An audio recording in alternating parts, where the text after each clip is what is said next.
কিন্তু সেটাতে সমস্যা হচ্ছে যে যেমন এটা আমি এসএসডি কিনে আনছি একটা ক্লায়েন্টের জন্য। তো দেখেন আমি গেট ইনফোতে গেলাম, এখানে কিন্তু এক্সপ্যাট আছে। তো এক্সপ্যাট থাকলে ম্যাকের মধ্যে পারফরমেন্স ভালো দেয় না, এক্সপ্যাট থাকলে উইন্ডোজ এবং ম্যাক দুই জায়গাতে পায়, কিন্তু ম্যাকের মধ্যে পারফরমেন্স ভালো দেয় না। তো ম্যাকের মধ্যে ডেডিকেটেড ফাইল সিস্টেম চালানোর জন্য আমাদের ম্যাকের ফরম্যাটে ফরম্যাট করতে হবে, হয় ম্যাকের যে ফরম্যাটে ফরম্যাট করতে হবে সেটা আমি এখন দেখাবো।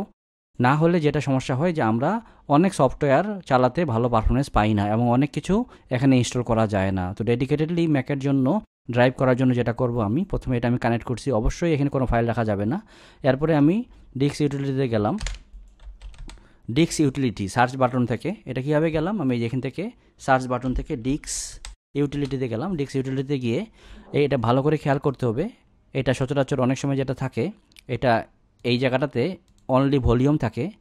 তো আমি শো অল ডিভাইস করে নিলাম, করে নেওয়ার পর নতুন এসএসডি যেটা, সেটা হচ্ছে আমাদের এটা, হ্যাঁ, ইএসডি 380C, এটা হচ্ছে 4 TB।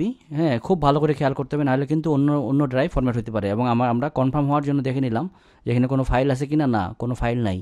কারণ হচ্ছে ক্যাপাসিটি 4 TB অ্যাভেলেবেল, মানে পুরোটাই ফাঁকা আছে। আমরা ভিতরে ফাইল দেখে নিলাম, কোনো ফাইল নাই। তাহলে এখন আমরা এটা ফরম্যাট করব, কীভাবে ফরম্যাট করব, এটা মূল ফোল্ডারে ক্লিক করলাম, মূল স্টোরেজে দেওয়ার পরে ইরেজ করব। ইরেজ করে এইখানে দেখেন এই যে APFS এই ফরম্যাটে রাখবো। এই ফরম্যাটে রাখলে শুধু ম্যাকে পাবে এবং সেটা ভালো। এইটা আমি নাম দিয়ে দিলাম